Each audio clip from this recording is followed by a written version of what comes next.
Mega engineering euro exim bank కి ఒక big shock తగిలింది. స్కామ్ కేసులో బిగ్ అప్డేట్ అందించబోతున్నాను ఇప్పుడు నేను మీకు.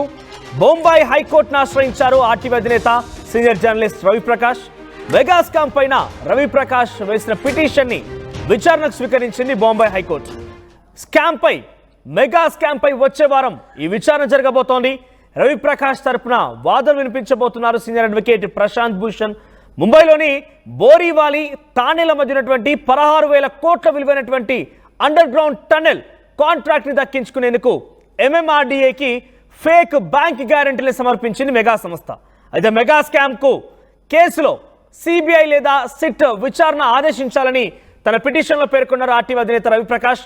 సో ఎక్కడ ఉన్నటువంటి సెయింట్ లూసియాలో ఉన్నటువంటి ఈ యూరో ఎగ్జిమ్ బ్యాంక్ భారతదేశంలో అనేక అక్రమాలకి తావిస్తూ అనేక ఫేక్ బ్యాంక్ గ్యారెంటీలని జారీ చేసిన పరిస్థితి.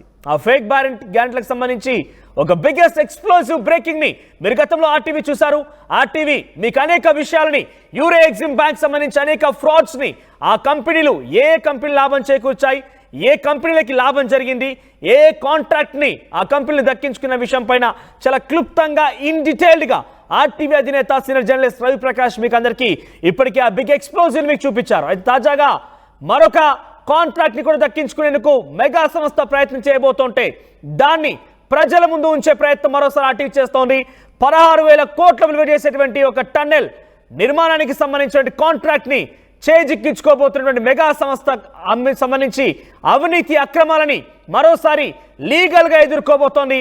ముంబైలోని బోరీవాలి తానేల మధ్యటువంటి 16,000 కోట్ల విలువైనటువంటి అండర్ గ్రౌండ్ టన్నెల్ కాంట్రాక్ట్ ని దక్కించుకునేందుకు MMRDAకి ఫేక్ బ్యాంక్ గ్యారెంటీలను సమర్పించింది మెగా సంస్థ.